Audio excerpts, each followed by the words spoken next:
Hello and thank you for joining me.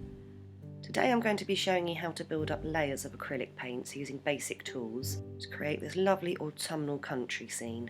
And I want to use this video to talk a bit about the different ways we can use acrylic paints and the different effects we can achieve. So going straight onto the tools, I'm using a small DIY brush to apply and spread the paint to the canvas. I'm using a square-headed rough bristle brush and a smaller round-headed rough bristle brush. I'm using a thin tip brush for finer details and a round-headed soft bristle brush for thicker lines. And I'm using my round-headed makeup brush again for blending with the nice soft bristles. And I'm incorporating another couple of tools today to get interesting textures in this painting. So I'm using a natural sponge, which you can get online or in hobby shops, but I'm also going to be using a synthetic sponge. This is still quite porous, but because it's synthetic it's a lot more absorbent than the natural sponge, so it's going to give softer implications of the paint. And I had a brainwave using cotton buds for this painting after I saw them being used in somebody else's video. And I'm using a few different colours today, but it is quite important to try and source all these colours or get as near to their shades as you possibly can. And you'll see why as we go through the process. So I'm using ultramarine, titanium white, primary yellow, lemon yellow, crimson red, burnt umber, burnt sienna, and I'm using a forest green and a light green. So using a pencil, I've just very gently drawn a template onto the canvas to give a rough guide for some of these trees and this fence running up the middle of the picture. I'm using a reference photo for this painting, so it helps to have some of the basic details already implied on the canvas before I start applying the paint. And as you can see, I've placed a small circle in the middle right hand side of the canvas with these little points expanding outwards, kind of like a star shape. And this is going to give us a template for where our sun is going to sit in the sky. It's important to know where the sun is in this picture before we start applying the paint, because not only is it our light source, which dictates the colours, shadows and highlights in the painting, but it's also a big focus point for this painting, with its bright rays all breaking through the leaves of the trees in the foreground. So to begin, I'm taking a small amount of ultramarine on the very tip of the DIY brush and just dabbing that onto the top left hand corner of the canvas. And then picking up some of the titanium white with a little bit of water to help it spread. I'm going back over this top corner and just very lightly applying that so that I'm picking up ultramarine and blending the colours together, getting this streaky effect. And I'm just very gently dusting over with the blending brush, not pressing too hard into the canvas, so that we're just getting this soft blending effect, looking like we have this hazy autumn sky. Now I'm taking the square-headed rough bristle brush and mixing titanium white with a good amount of water. I'm just dabbing that along the bottom of where that blue sky breaks into the horizon so that I can apply primary yellow over the top. I'm picking up some of the lemon yellow as I move towards the centre, softly blending back into the blue with the blending brush. Then taking more of the lemon yellow with titanium white, I'm coming in from the right hand side of the horizon and dabbing it all across to where we meet the primary yellow, and dusting over again. And you can see here that the lemon yellow has a brighter pigment than the primary yellow with soft hints of green. So when I blend that with the titanium white, it's giving a stark transition between the sky and the horizon where the sun's sitting. Whereas the primary yellow is giving more of a gradient effect blending into the blue. And there's two reasons for this. Firstly, the primary yellow becomes less saturated as it blends into the ultramarine, because ultramarine is closer to violet on the colour wheel, and violet is opposite to primary yellows, so the colours complement each other more. Also, the lemon yellow I'm using is more opaque, whereas the primary yellow is more translucent blending into the blue. I'm then mixing the lemon yellow with more titanium white and water, and giving a subtle yellow tint to some of this lower section of the background to brighten up these areas closest to the sun. And coming in with the primary yellow mixed with water and painting in the background colour for this field on the left hand side. I've left a little gap between the yellow in our field and the primary yellow in the horizon because there's a few lines of hedgerow and bushes just there in my reference photo. So I'm picking up some burnt sienna, again mixed with water, and filling in that gap, blending into the primary yellow either side to give a nice gradient. So unfortunately I lost a couple of frames. I wasn't recording when I thought I was. #amateurartist. But all I did literally was come in with some of the light green and blending into the forest green in the centre where our pathway is going to sit. And then picking up the thin tip brush with titanium white, mixed with some water to help it spread. And I'm filling in this small circle where the centre of our sun will sit, and gliding outwards along the guidelines I drew with the pencil to start to give our sun some rays expanding out. And it's really important to use enough water mixed with the titanium white for this, so that you can get a nice tapered edge to these points. If you don't use enough water, the brush will start to lose the paint before you finish the stroke. I'm then going back into the centre of our sun with a lemon yellow, and again a fair bit of water, and using the same technique, giving more rays expanding outwards.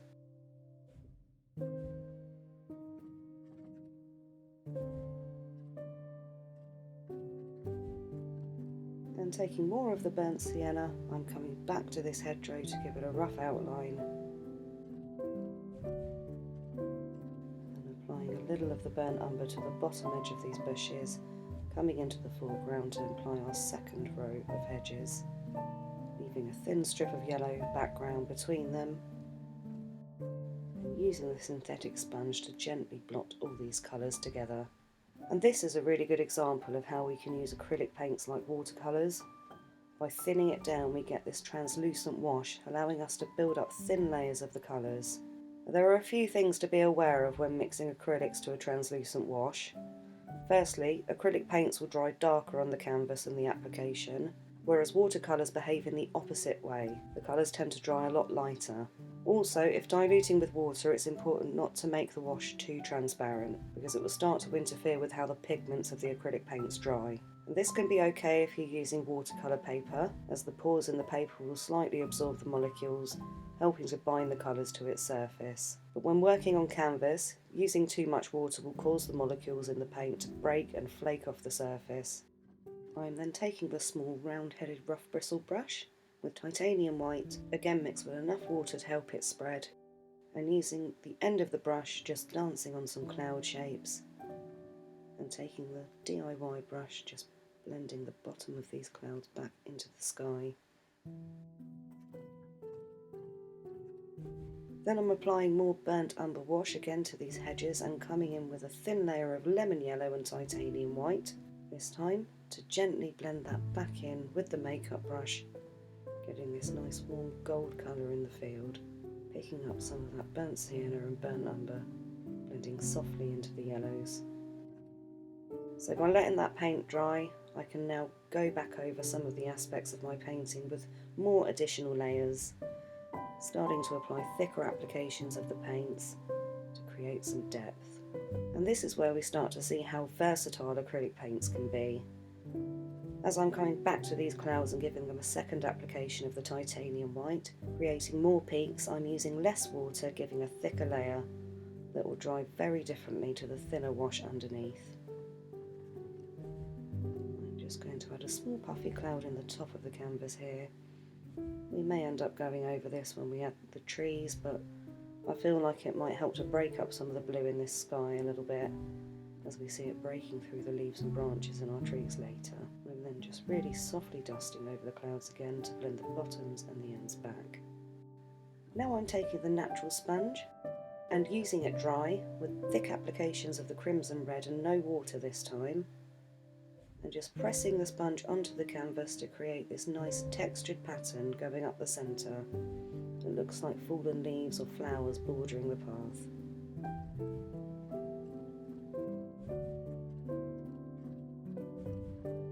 And I'm just going back to the synthetic sponge, picking up some of the burnt sienna wash that I mixed earlier, because I just want to show you how differently the acrylic paints behave when diluted versus when it's applied straight from the tube. You can see that although I'm taking thicker applications than before, I'm still getting this translucent effect and the colours are bleeding together.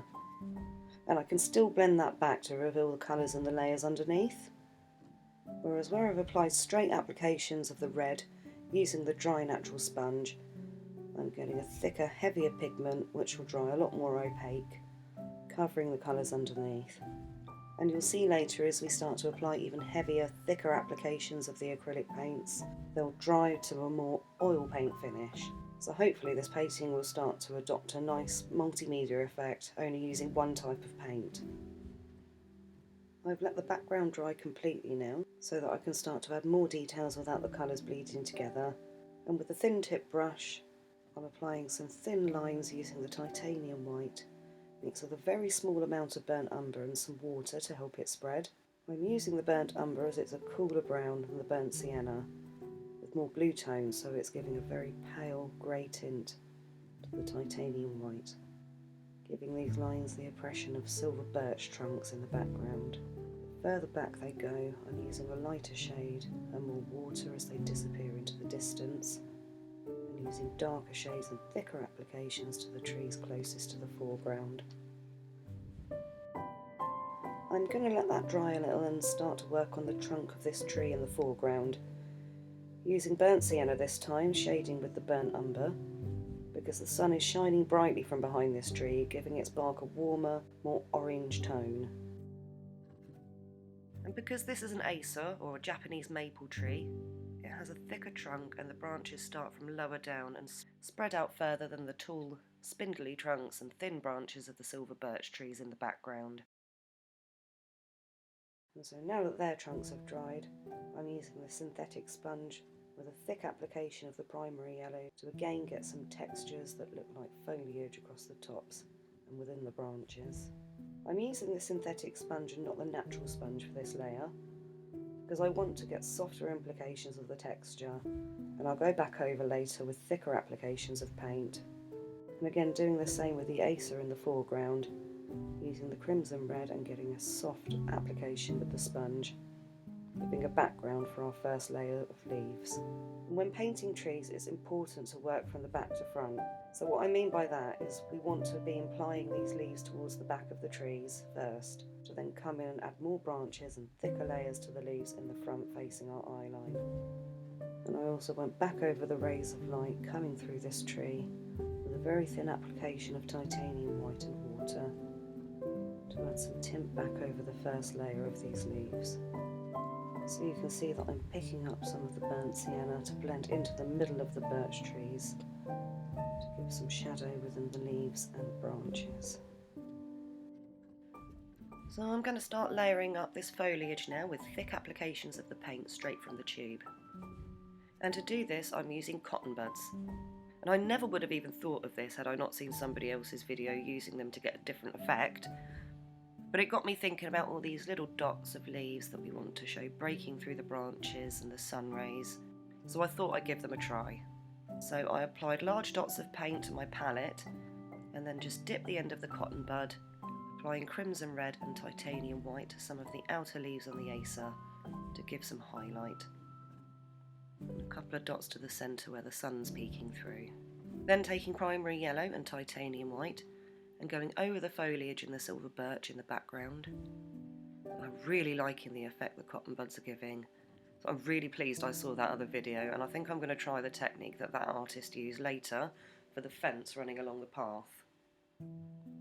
But right now I'm starting to apply some more burnt umber, again with enough water to help it spread, and start to create the tree trunks bordering the right hand side of the pathway. And again I'm starting with the smaller trees further in the background and adding the thicker trunks coming into the foreground over that. And again it's important for the perspective of this painting to start with the trees furthest in the distance, even if we end up covering them up with additional layers of paint with our foliage and branches of the trees in the foreground. Because if we do find that there are gaps in the background and we want to add these trees later, it's going to really mess up that perspective of the trees overlapping as they move further into the foreground. And rather than giving a straight hard edge to the bottom of the trunks, I'm bowing outwards slightly with broken lines blending back into the ground, looking more natural like roots. For more tips on building up layers of trees, see my earlier video of a monochrome forest where I go through some of the beginner's do's and don'ts. And again taking the synthetic sponge and using the forest green to apply some background layers of foliage, same as we did before. So I'm taking a clean cotton bud and I'm going to use the same technique I saw in another video to build in the fence bordering this field on the left hand side, using burnt sienna mixed with a touch more water than I used to create the acer trunk, and just gliding across the canvas creating these lines. And again, I'm so pleased with that effect because it's giving a lighter wash of the colour where I'm pressing down on the tip of the cotton bud, and then more of a defined edge where the paint is spreading out from the centre, but still getting a nice clean straight line. And it's allowing me to really quickly apply these fence posts without messing about too much with the brushes and more layers of paint. And instead of starting this fence from the background, I'm starting in the foreground and making shorter lines that are closer together as I go back, looking like this fence is disappearing into the background, becoming lighter as the cotton bud starts to run out of paint. Now that first layer of foliage on the acer has dried, I'm coming in again with some brighter applications of the titanium white, giving some highlight back to these sunbeams and gently tinting some of the leaves. And again, using the cotton bud and burnt umber this time, I'm starting to create the shape of this tree in the left hand corner in the foreground of our painting, which is going to have all these leaves and branches hanging overhead. I'm using burnt umber as a base colour for this tree and the other tree trunks along the border, because they're further and facing away from the light source. And also, again, these are different types of trees than the acer and the birch trees. I think they're oaks or horse chestnuts in my reference photo, so the bark is a darker colour. I'm using the same cotton bud, adding thicker applications of burnt umber and crimson red to the outer leaves on the acer tree, giving more depth and shadow. I've mixed some of the primary yellow and crimson red together on the palette create an orange, and I'm going back over the foliage in this tree to add another broken layer of leaves. Going back around the outline of the leaves with more burnt umber mixed with crimson red to get this lovely deep warm brown red, and going back over the fronts of these fence posts with burnt umber to again add shadow and start to give some wood-like textures. By having a thin layer of burnt sienna underneath, we're getting some warmer orangey tones glowing through where the sun is just catching the surface of the wood. So I'm letting that dry again completely so that I can start to build up really thick layers of the paints, getting more of this oil paint finish. And using the cotton buds, I'm taking a nice thick application of titanium white mixed with some of the lemon yellow. Again, coming back to these sunbeams, breaking through these branches. And again, it's very important to keep coming back to these beams of light to build up the layers and keep tinting the colours behind and underneath. If we had ignored these first steps and we were just now trying to add these rays of light, the pigments wouldn't be as bright and we wouldn't be getting this lovely broken effect as we go back over the layers underneath. I'm then applying another layer of these little dots to the foliage using the crimson red and the orange I mixed earlier.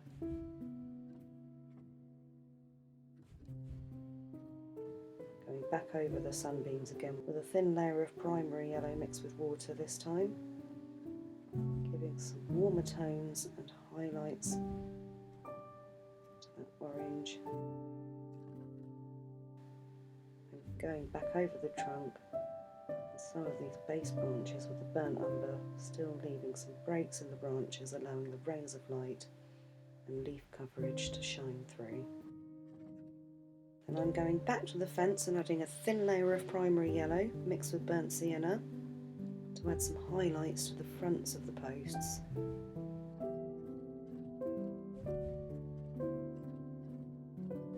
And using the smaller thin tip brush to go back to the branches, using burnt umber to create thinner branches and twigs spreading out from the larger boughs.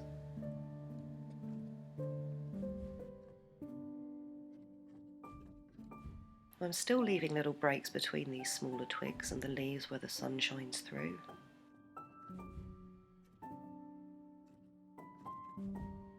And doing the same with the titanium white and burnt umber for the higher branches and the birch trees behind.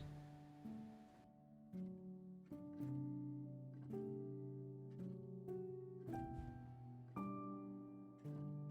go back over over with more applications of yellow and white, with the cotton bud integrating between the leaves in this line of oak trees, softly dabbing in with a synthetic sponge. I'm just going back over the branches and the trunks in all these trees, adding more shadows and highlights, again mixing the burnt umber with titanium white to give highlights to this tree in the corner, and using the same colour to give darker tones to the trunks of the birch trees in the background. Now I'm coming back to the foreground and using the cotton bud again.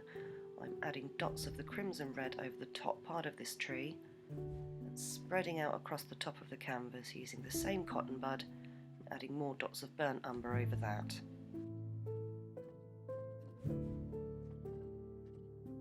Then taking the thin tip brush, I'm creating some thin twigs, spidering between and connecting some of these dots.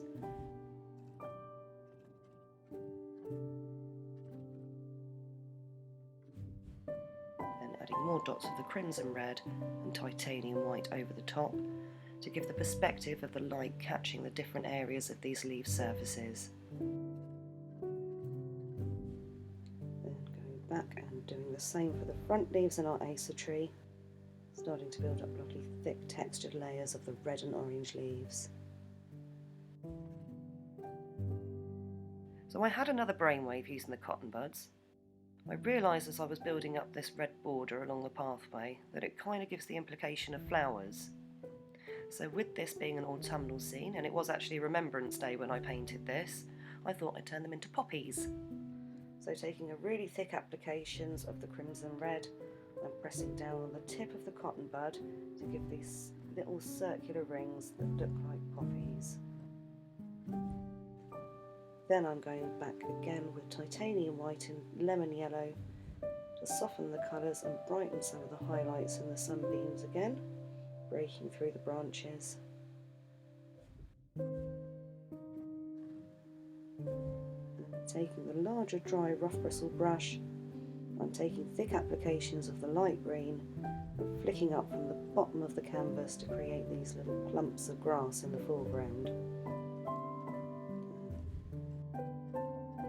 Adding in some of the forest green using the same technique.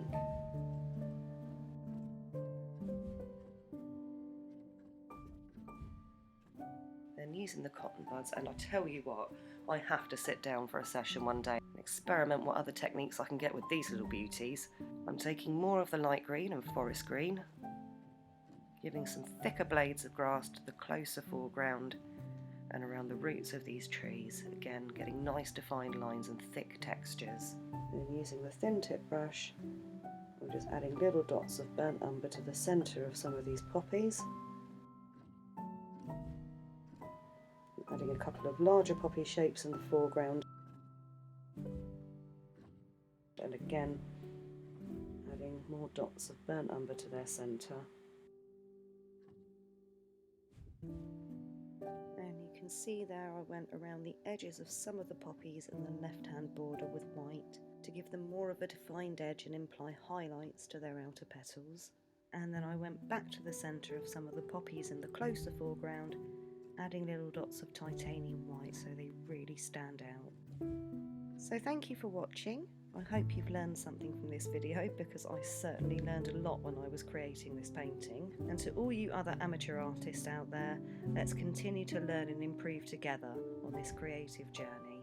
Please hit the like and subscribe buttons, and I hope you join me again for my next video.